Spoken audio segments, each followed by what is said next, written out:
Muy buenas tardes, muy distinguidos amigos de la Sociedad Bolivariana y de los aficionados a la historia que nos acompañan. Hoy tenemos el compromiso de seguir con el planteamiento que ha venido haciendo nuestro ilustre historiador y amigo Alberto Avelino Moreno sobre los comentarios sobre la gesta de Bolívar y Sucre en Ayacucho, que es sumamente interesante y que ahora continuaremos con él.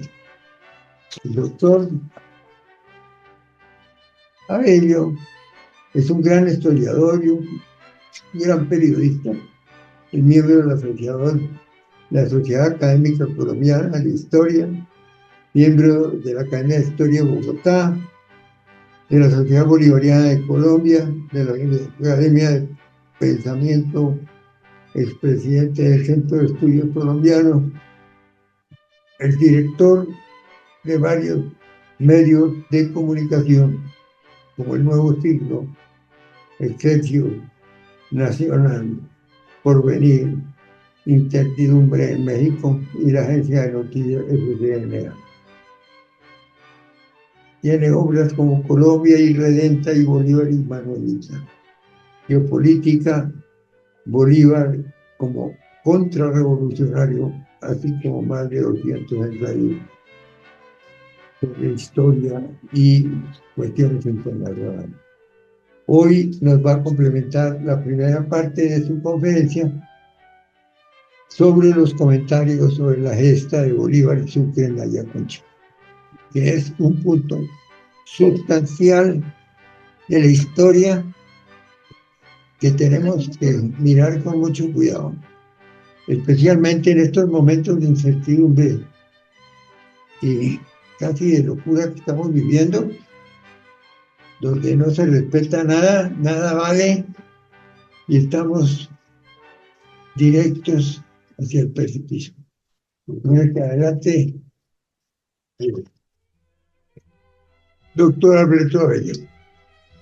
Yo quiero agradecerle al doctor Miguel Santander Dávila, presidente de la Federación Bolivariana de Colombia, que me haya hecho esta invitación para continuar nuestra charla sobre Bolívar y Sucre de Ayacucho.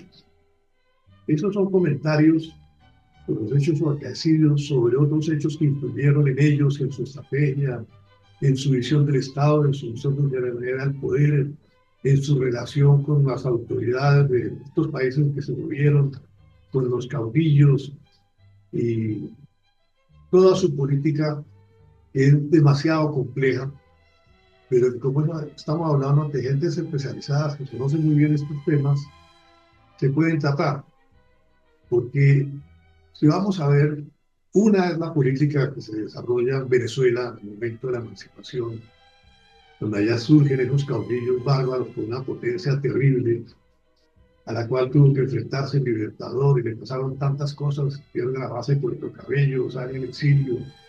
Es decir, fue una cosa terrible y Sucre vive también esa situación como soldado, como militar muy joven y llegando a general también muy joven, de 22 años. Entonces, esa es una parte de la historia. Esa parte está asignada también por la aparición que ya comentamos de la Legión Británica, que eran soldados experimentados, que derrotaban a Napoleón, que se había contratado a Bolívar, que a su vez eran fieles al imperio, y el imperio británico pues estaba contra la corona, como ya lo vimos, española, en ciertos aspectos, no en todos, pero sobre todo porque Godoy había, como primer ministro, había favorecido la independencia de los Estados Unidos, y entonces esto se lo cobran también los ingleses. Y también porque, desde luego, detrás de todo conflicto, pues hay un problema económico, hay un problema social, hay un problema mercantil. Y estaban en juego todas las materias primas de nuestra región, qué iba a pasar con ellas, qué iba a ocurrir. Y Inglaterra quería meter la mano ahí también, con los Estados Unidos y los países. Entonces, observamos, lo comentamos en la pasada reunión, y lo vamos a decir hoy, cómo los préstamos de Inglaterra fueron fundamentales para que esta república subsistiera y se organizara. Entonces, el vicepresidente Santander envía a Francisco Antonio Sea a Inglaterra para conseguir un nuevo préstamo muy importante, ¿no?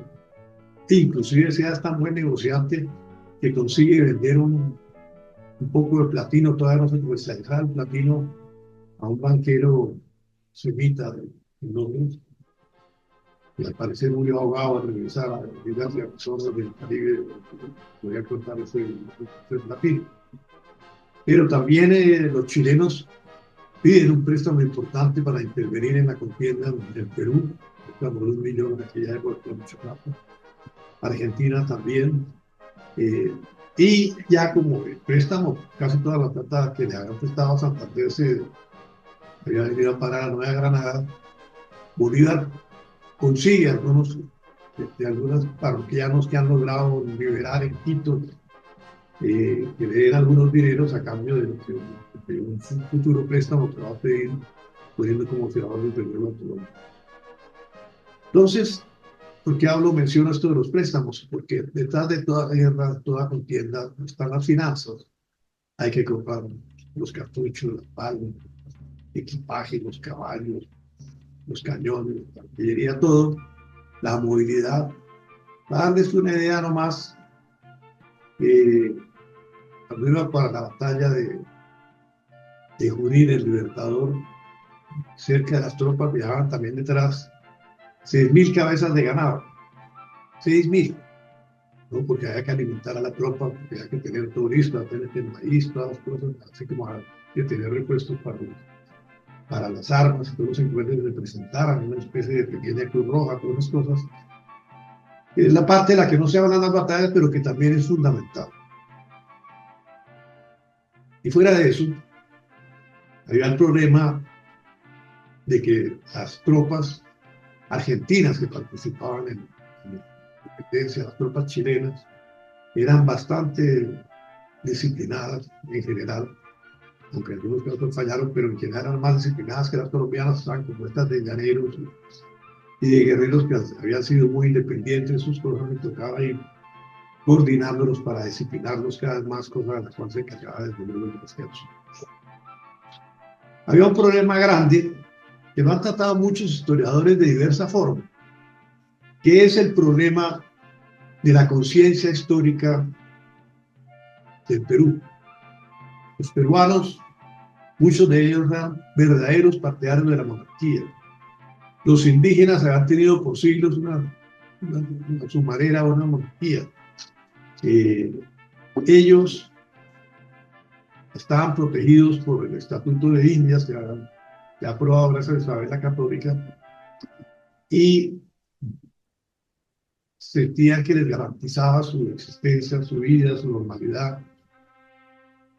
Entonces, al parecer no se entusiasmaron mucho con la independencia que les ofrecía Bolívar, porque para ellos lo que ellos querían era que más bien la corona española les ayudara a través de sus caciques, a través de sus jefes. Ellos no tenían el concepto de democracia que manejamos nosotros y que manejan los historiadores. Entonces no podemos suponer que iban a reaccionar igualmente que los futuros ciudadanos de estos países. Entonces, eso lo anotan varios observadores. En la época de Bolívar, incluso ya hasta Oleri, tomaba Bolívar las mejores medidas para mejorar la existencia de los indígenas. Mi papá ya pensaba igual. Bueno, ya comentamos eso. En consecuencia, en esa gran batalla crucial de Ayacucho, sí que a los indígenas van a estar del lado de la corona, del lado del rey, porque tenían convenios con las cosas. Algunos se han enviado a España, algunos de los notables, de las noblezas. Hay una carta alguna vez que la comenté de Felipe II a uno de los avanzados españoles que están en el Perú, en la cual le dice: mire, ¿usted por qué no se casa con una colla? Colla eran las princesas, ahí eran las tribus. Si usted se casa con una de ellas, no necesitamos mandar soldados, porque ellos lo van a proteger. Entonces vemos cómo ese sentido de la hispanidad, que es tan importante, que nos interesa tanto entender y analizar, funciona. ¿En qué sentido? En que Felipe II, rey de España, está abriendo la puerta para que se mezclen con los indígenas, se mezclen con las collas y se acreciente ese sentido de hispanidad que no es racial, sino más que todo espiritual. Que claro, desde luego tiene una raíz determinante. Entonces, esto marca mucho las relaciones entre Simón Bolívar, Sucre y los efectivos militares que lo acompañan. Hay que anotar que tan pronto libera a Bolívar a Venezuela, libera a Colombia, se encuentra con la crisis que hay en el Perú, que es la crisis de San Martín, que le han quitado el apoyo de las Provincias Unidas, está un poco solo ya, y hay mucha conspiración. Pues, hay monárquicos que conspiran contra San Martín, hay patriotas que conspiran también contra San Martín, entonces se ha debilitado. Y vimos cómo Bolívar le ofrece su apoyo total para que pueda conseguir la libertad del Perú. Pero en ese transcurso en que Bolívar le da el apoyo, ocurre la desgracia de, por un lado, y por otro lado, pues la interesante noticia también, porque todo tiene puntos de vista en estos casos, de que Guayaquil se ha separado por su cuenta. A Guayaquil no la libera ni Bolívar ni San Martín, no. Guayaquil con unos intelectuales, con Olmedo, que hace ese canto a Bolívar tan bello, se separan, quieren integrar a otro país, organizarse. Entonces ahí comienza, en la parte ya de Perú, cuando llega a Sucre, a esa zona, le va a pedir que vaya a Guayaquil, que vaya a tratar de convencerlos de que se pasen a Colombia. Y Sucre, él, casi todos sus biógrafos solo se dedican a la parte militar, porque es un militar extraordinario, genial, diría. Es también un gran diplomático. El diplomático no solo es bueno por lo que hace, sino muchas veces es más bueno por lo que no hace. Entonces él logra que Guayaquil se incorpore a la Gran Colombia, y eso va a tener un efecto también en Panamá. Inclusive los dominicanos van a querer ser miembros de la Gran Colombia y otros países. Pero lo que es muy interesante también es que, conociendo esas realidades diplomáticas de Sucre, Bolívar lo pone en contacto con las autoridades del Perú y Sucre interviene, pero Sucre era muy meticuloso, era el soldado total, un poco como Urdaneta, que también eran soldados totales. Ellos no querían sino cumplir las órdenes estrictas que tenían, y cuando llega al Perú se entiende muy bien con algunos de los peruanos, y otros creen que lo pueden engañar, que son algunos políticos que piensan que pueden manipular al otro. Entonces lo tratan con mucha simpatía unos y otros, pero él, como vemos en las cartas que le envía a Bolívar, se da cuenta quiénes lo quieren engatusar, quiénes están más o menos con relativa lealtad. Y de estos episodios, algunos historiadores, generalmente colombianos, atacan a los peruanos porque dicen que no estaban con el uno, que no estaban con el otro, pero que además traicionaron al uno y al otro. Tenemos que entender a Perú. Nosotros no tenemos, como historiadores, la misión de atacar a los peruanos, porque los peruanos estaban en un conflicto interior, que era esa poderosa población indígena que tenían, que era realista a su manera, y también la población de origen hispánico, español y criollo, que tenía mucho respeto por la colonia. Entonces, allá siempre va a haber un sector grande, importante, que está al lado del rey. Además, como dijimos ya, la fortaleza del Callao era demasiado importante en esa contienda, y la Marina española seguía siendo importante, aunque ya no era la Marina de antes, porque el poderío de la Marina inglesa ya se notaba demasiado en el mundo. Entonces había mucha facilidad para que España le mandara refuerzos al Callao, a los turistas. Entonces a observar una cosa muy curiosa también, que es la misma geografía del Perú, y una cosa son los riscos de unas montañas enormes, 1000 metros y cosas de esas, y otra la planicie y el desierto cerca de Lima, por esos lados, en que está dividido el país. Entonces, Una cosa pensaba en los políticos de Lima, por ejemplo, y otra cosa se pensaba en los riscos andinos. Pero lo más interesante de esto, en gran parte, va a ser que Sucre tuvo en Lima, tuvo que abandonar Lima, tuvo que abandonar el Callao, que hacer todo clase de maniobras para sobrevivir con un pequeño ejército en un momento dado, al que por otra parte desde Colombia le ayudaban, pero también le negaban los auxilios cuando eran más necesarios a Bolívar. Entonces notamos de que en la medida que Bolívar se retira de Venezuela, se retira de Colombia y está en el Perú, está en Quito, se demora la ayuda en hombres, la ayuda en dinero, y finalmente, que es algo ya impresionante, Santander tiene un partido tan fuerte, el vicepresidente, que permite o apoya que el Congreso de la República de Bogotá le quite el mando a Bolívar de las tropas en combate en el Perú. Esto fue terrible para Bolívar. Hay correspondencia entre Sucre y Bolívar analizando la actitud de Santander, pero otro.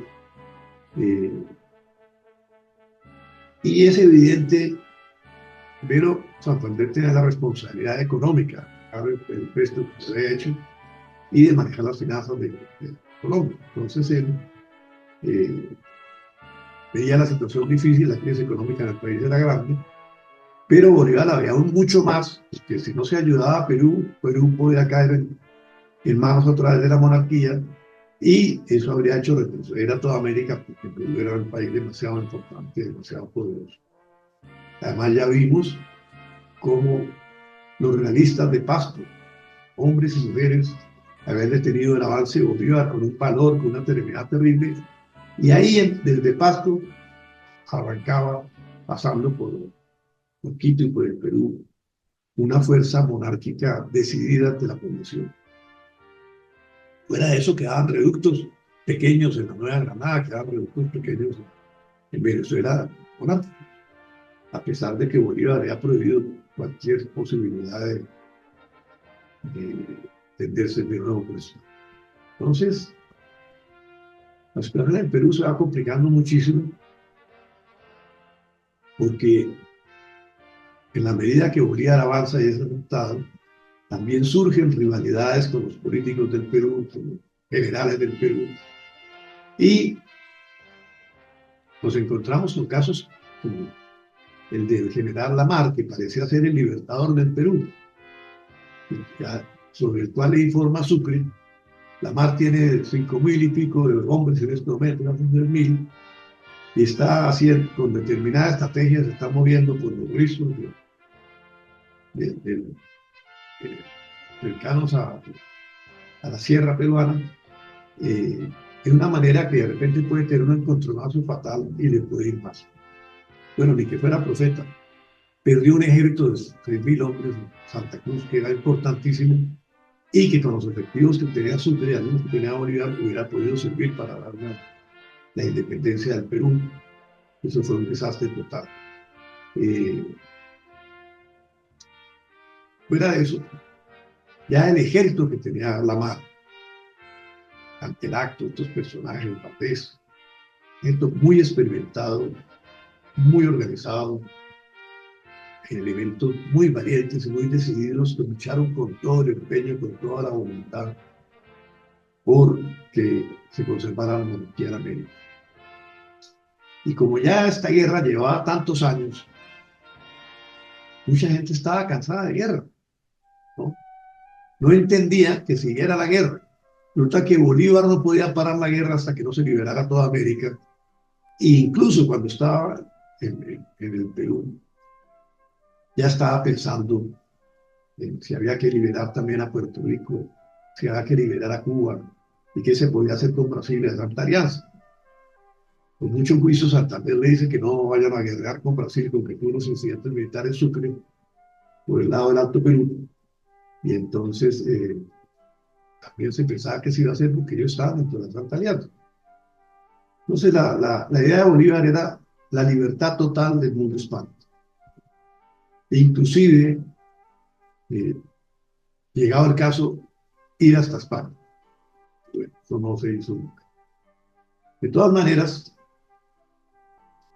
si no fuera por esa decisión inquebrantable de Bolívar, posiblemente hoy no tendríamos la misma fisonomía que tenemos hoy, porque usted sabe que el pasado es el que determina la historia, como lo dice Hegel con tanta veracidad.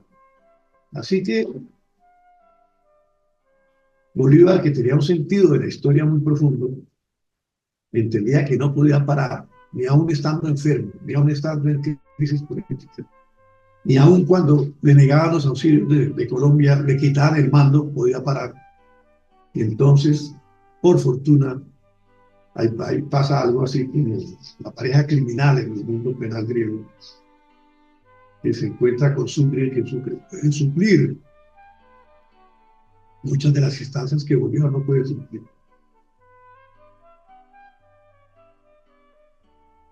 Pero Sucre, siendo un soldado integral, es reacio también a ciertas actividades. Por ejemplo, Bolívar le pide o le ordena que lo acompañe porque va a detener a Agüero, posiblemente fusilado, porque se entera por unos soldados de confianza, por unos soldados militares de confianza, que Agüero está negociando con la corona y que la corona lo perdona y que lo dejaría pues que tuviera poder en el Perú y todo esto, a cambio de tener un rey, un nuevo rey. Entonces, cuando le dice a Sucre que lo acompañe para eso, Sucre le dice, mire, a eso no voy. Nosotros tenemos que ser militares, soldados, aquí estamos llevando a la independencia y no vamos a intervenir en política local. Finalmente llega a un acuerdo que Sucre lo acompaña como amigo a Bolívar. Y en el camino, pues, Bolívar cambia de idea y tal, y finalmente no van a fusilar a Bolívar, que desde el punto de vista militar merecía posiblemente que lo fusilaran, pero desde el punto de vista político no era conveniente porque se enrarecían más las relaciones de los colombianos con los peruanos.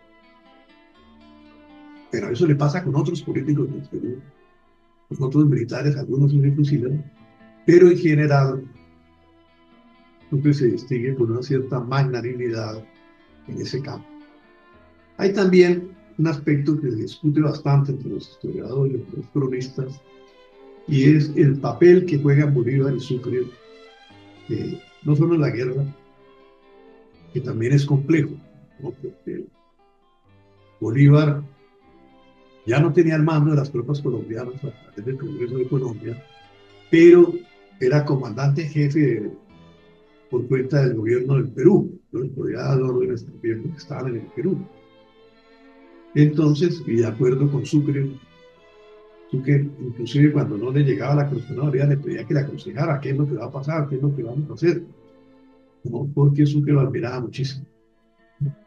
Pero Sucre también tenía un concepto de la guerra muy especial, que inclusive algunos historiadores falsifican, porque un historiador muy bueno argentino sostiene que Sucre quería inmediatamente casi definir la guerra con los peruanos y ir al ataque. Y permanentemente Bolívar le insiste, cuando Sucre está comandando las tropas, que no vaya al ataque hasta que no tenga más tropas, suficiente número de tropas como para estar seguros y de armas, cañones, todo eso, de que va a derrotar al enemigo. Pero Sucre consideraba que estaba en condiciones de derrotarlo, que era mejor avanzar y tal, pero se atiene a lo que dice Bolívar. Y también hay un momento muy complicado en el cual Bolívar le pide que vigile la retaguardia del ejército y tal. Sucre lo hace y después le manda una carta diciéndole que no es una misión muy desagradable, que no es digna de un general como él, que ha tenido tantos triunfos, y que realmente él prefiere retirarse del ejército, no haga caso. Entonces hay ese antagonismo. De Bolívar, que era un mago también de la diplomacia cuando lo quería, le contesta, mire, esa misión fuera mala, es tan importante que yo la cumpliría y lo pondría a usted adelante, que dirigieran todas las tropas, el cargo que yo estoy ahora, ¿no? Pero finalmente la cosa se cancela, pero es evidente que a veces hubo algunos roces y es además humano que los haya, porque Bolívar le tenía que dar instrucciones a veces a muchas millas de distancia, sin saber bien lo que estaba pasando, y esas instrucciones podían ser hasta peligrosas para los resultados que se iban a obtener. Pero eso lo lograron solucionar, los postas que tenían, los mensajes llegaban, se movían, se logró solucionar, y actuaron muy de acuerdo. En lo que sí se ha discutido mucho, algunos escritores peruanos, sobre todo contemporáneos, estaba por atacar a Bolívar, dice que Bolívar fue que decidió que se viviera el Perú, el Alto Perú.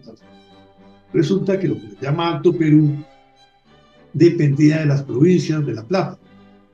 Allá estaba formando la provincia de La Plata por un tiempo y eso dependía de las provincias. Entonces, estando Sucre en esa región, va a convocar para que sea la población la que decida si va a pertenecer a lo que hoy es Argentina o si va a pertenecer al Perú o va a ser independiente. Y la población vota por la independencia. Pero esto fue de acuerdo al sistema legal en el momento, y Bolívar y Sucre finalmente le explica bien a Bolívar la cosa. Y por último, se crea Bolivia. Que Bolivia, país muy rico, muy grande, muy importante, pero que estaba en medio de Argentina, ¿no? Entonces se le dio la autodeterminación, en esa época tenían salida al mar, para que se hiciera un gran país, hasta ahí hemos llegado. Pero ¿cuál era el proyecto de Bolívar? El proyecto de Bolívar era unir América. Él antes de que existiera la geopolítica, tenía un concepto geopolítico de las naciones y él pretendía que América se uniera. Por eso el Congreso de Panamá, al que convoca a Bolívar, no pudo asistir, hubiera sido un maravilloso que hubiera asistido. Ahí debía conseguirse una política latinoamericana, una unión latinoamericana, una responsabilidad exterior latinoamericana y unos objetivos latinoamericanos de todo tipo que habrían hecho de nuestras naciones unas naciones mucho más coherentes, mucho más importantes y con mucho más futuro. Entonces, el problema de Panamá, como ustedes lo saben todos, era el paludismo y todas esas enfermedades endémicas que había, pues la gente se enfermaba. Ya murieron muchísimos colombianos trabajando en el canal de Panamá y llevaron gente de todas las razas a ver si vestían el clima, nadie lo vestía, que no apareció la vacuna. Entonces, pero Bolívar, al convocarlos, establece cuáles son sus premisas de lo que debe ser América, tan grandiosas y tan importantes. De otra parte, había nombrado a uno de sus agentes, que era Miguel Santamaría. No Miguel Santamaría, que tengo aquí, que no lo vieron hasta allá. Miguel Santamaría, que era mexicano, le ayudó muchísimo las cosas de independencia de Bolívar, y lo había enviado a que negociara precisamente con el presidente de México, con el gobernante de México, para que se uniera la Gran Corona. Y se logró eso, se logró que México era gigantesco en aquella época, no había perdido Texas, no había perdido la mitad del país, se uniera a la Gran Colombia. Eso nos convertía en la primera potencia territorial y en riqueza en todo de América. Pero el vicepresidente Santander embolató la cosa, el embolatorio. El Congreso no atendió este pedido de Bolívar, no empujaron a la situación y no lo entendieron tampoco. Entonces, no se logró eso porque uno de los objetivos del Congreso de Panamá era organizar una fuerza militar de todos estos países. Ya ha sido maravilloso. Pero la parte continental del país no entendía mucho la marina, no entendía mucho sobre los mares, no entendía lo de las naves. Y se dificultaba, aunque Bolívar alcanzó a comprar algunos barcos, por si se hacía el intento de liberar a Puerto Rico y a la Cuba. Inclusive Sucre hizo algunos proyectos al respecto, cómo se da la cosa y todo eso. Cuando muere Bolívar, los barcos se vendieron y nadie volvió a ocuparse de tener una marina importante, de tener un mandato trascendental de unidad americana. Y es, como la historia es el pasado y será lo que es el futuro, por esa desgracia de que no entendieron el pensamiento de Bolívar, el pensamiento de Sucre en ese sentido de unificar la América, de integrarla, pues Puerto Bolívar, y antes de que se muriera, le toca salir del Perú, regresar a Colombia, a marchas forzadas, porque Páez, hostigado a su vez por Santander y por unos ríos que le han presentado, quiere separar Venezuela, quiere hacer la independencia. Entonces, la epidemia de la separatitis hunde por estas regiones y Bolívar trata de combatirlo. Bolívar antes se había combatido ya con bastante tino, con bastante éxito, la aparición de los caudillos bárbaros. ¿Cómo es que los combate? Él los entiende, porque en Venezuela los sufrió. Estuvieron a punto de quitarle la vida una vez que se agarró con Bermúdez y Mariño, ¿no? Pero también los dominó y los integró al ejército y los hizo respetar la jerarquía, respetar el orden. Y en la Nueva Granada también logró lo mismo. En menor grado había caudillismo acá. Y de resto, en Quito, en la parte del Perú, también los logra contener, pero ya más que todo le toca enfrentarse a grupos de poder, gente notable, gente importante, que haya tratado de lograr la independencia, pero no habían fracasado en el empeño, como San Martín proclamó, por ejemplo, la independencia del Perú, pero no la consiguió. Entonces, hizo un gran esfuerzo, un general extraordinario, pero no alcanzó a lograr su objetivo. Ese objetivo lo logra Bolívar y Sucre, claro, en Ayacucho.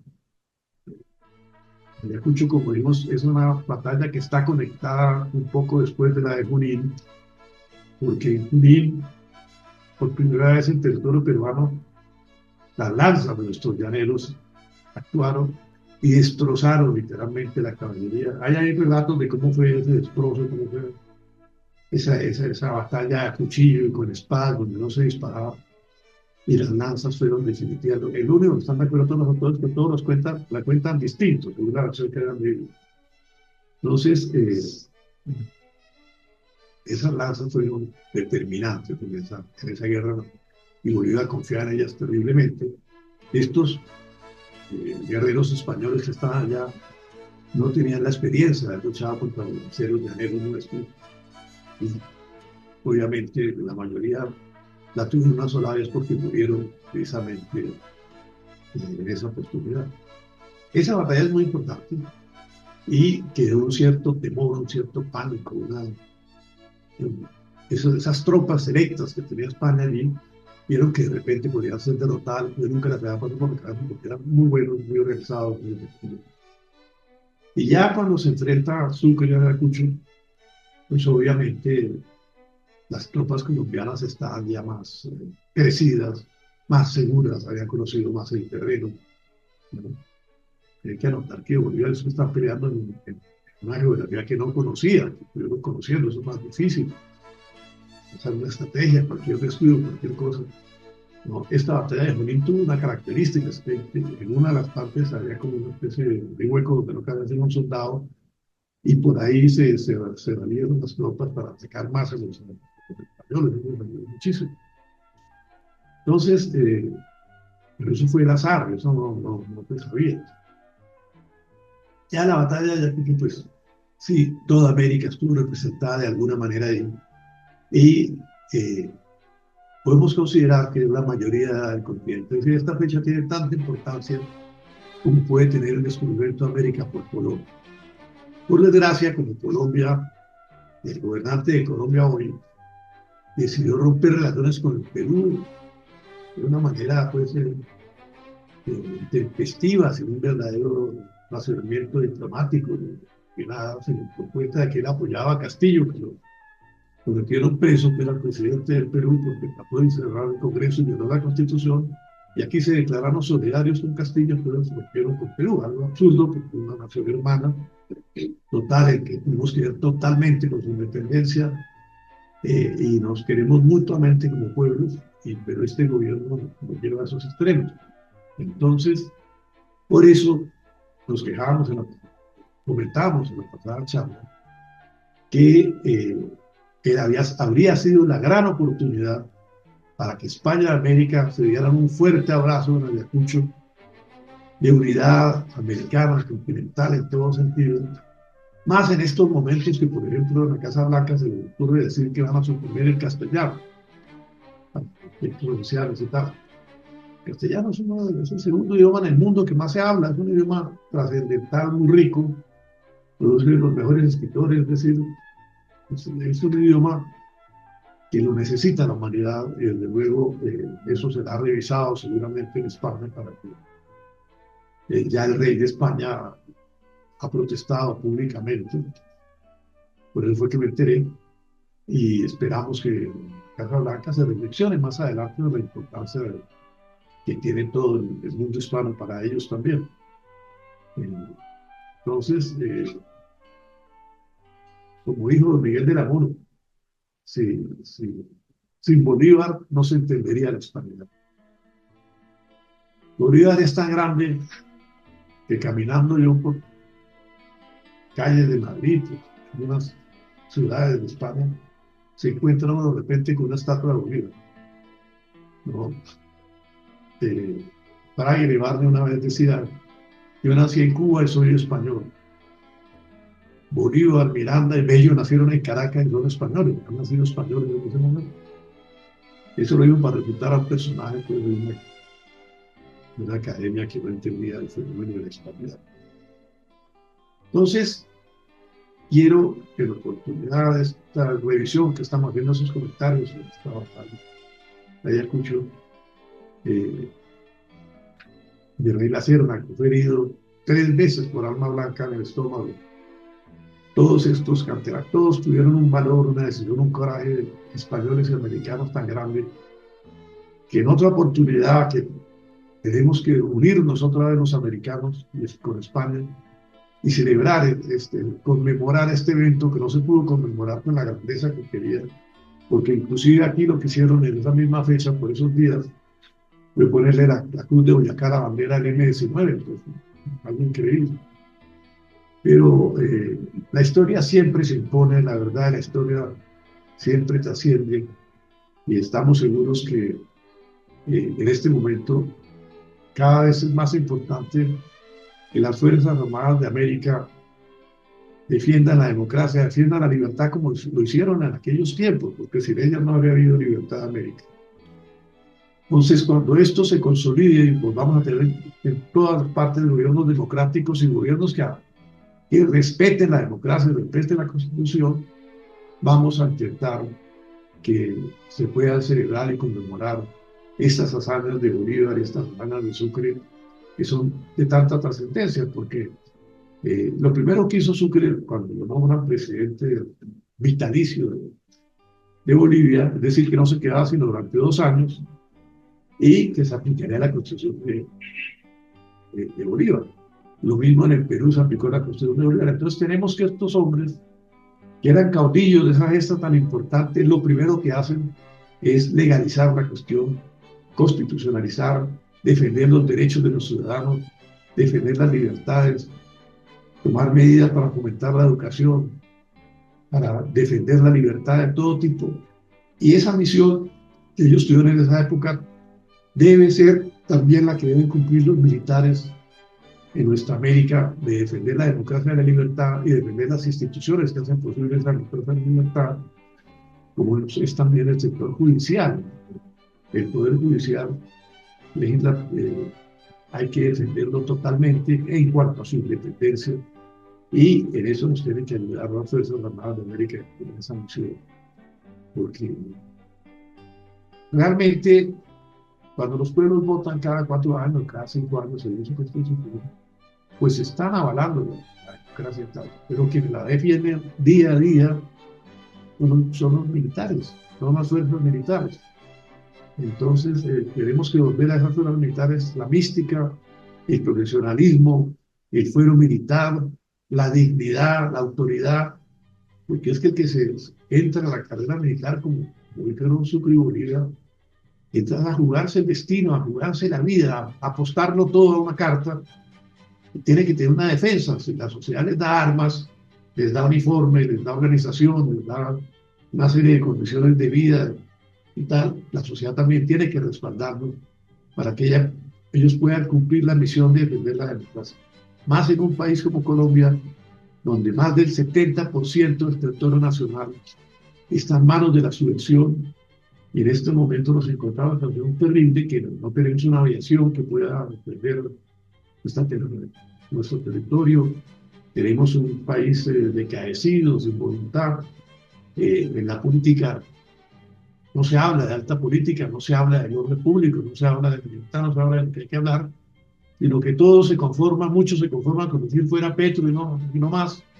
Y hay que plantear cuál debe ser la misión de las Fuerzas Armadas, de los militares, en los próximos gobiernos, porque tenemos que volver a Colombia el orden, tenemos que volver la tranquilidad, la soberanía, y nada más que nada mejor para ello, inspirarnos en el libertador Simón Bolívar y el Sucre, que después de esa gesta, de lograr todo eso, imponen un sistema constitucional en el Perú, un sistema constitucional en Bolivia y acá también, ¿no? Inclusive Bolívar, al regreso acá, convoca a padres de familia que voten y que legalicen las cosas por medio de la votación de la democracia.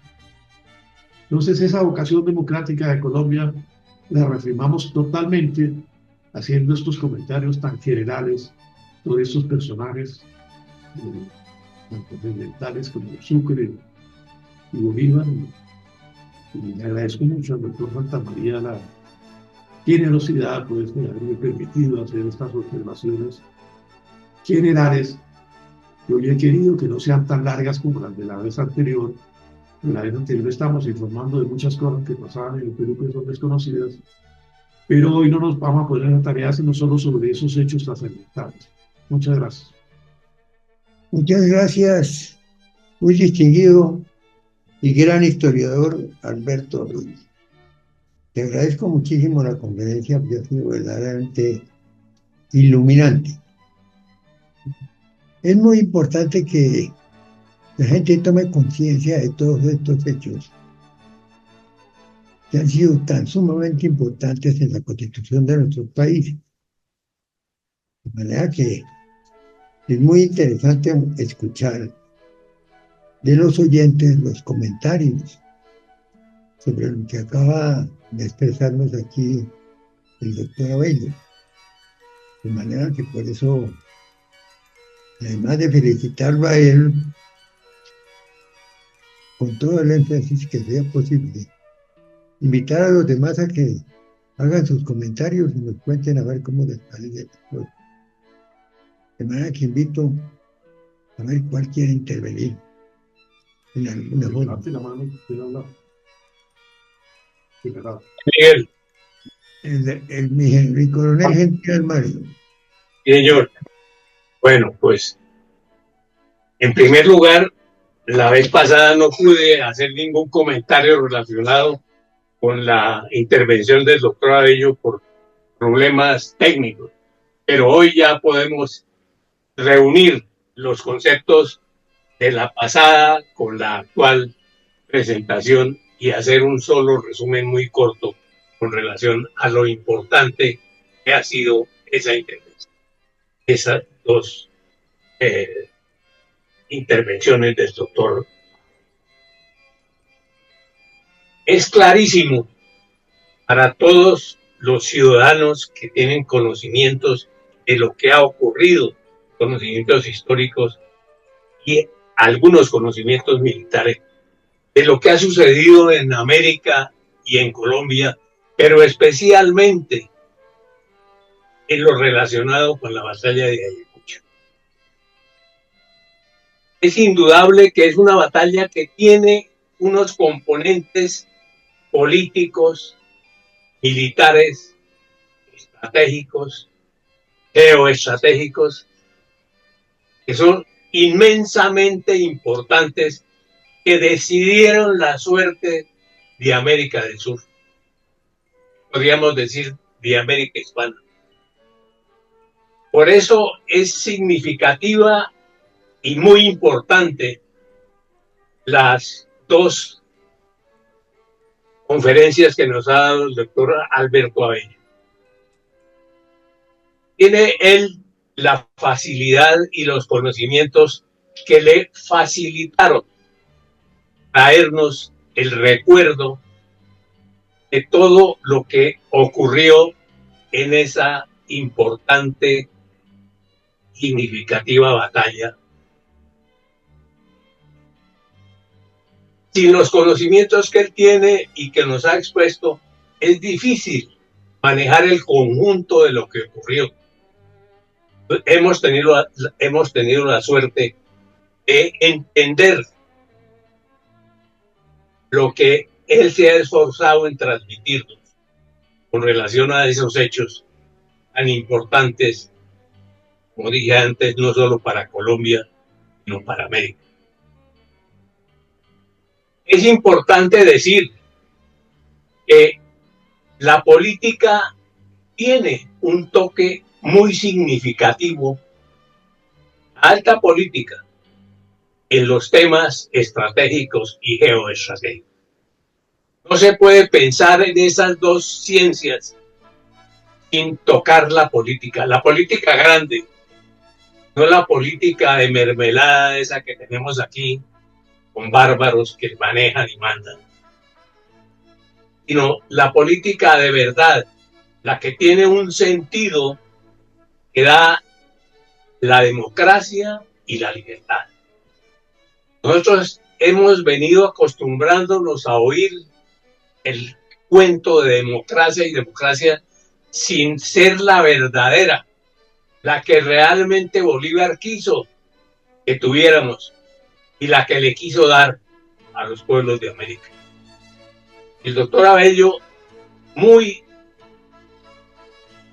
en forma muy adecuada, muy oportuna, muy completa y muy histórica, nos ha hecho ese recuento que nos va a servir a todos para no olvidar la importancia del Libertador, de esos hombres como Sucre que lo acompañaron, le ayudaron y contribuyeron de manera definitiva a que él lograra lo que se. Gracias, doctor Abello. Gracias, doctor Miguel Santamaría, por habernos traído estas significativas conferencias que tienen un gran valor, no solo histórico, sino político y democrático. Gracias. Muchas gracias, mi coronel. Muy buena su intervención. Se le agradezco profundamente. Les agradezco profundamente su presencia en el día de hoy y especialmente al doctor Alberto Abello, que hoy, como siempre, nos ha deleitado en una forma extraordinaria con sus conocimientos y sobre todo con la precisión con que él infunde en sus conferencias alrededor de los temas históricos.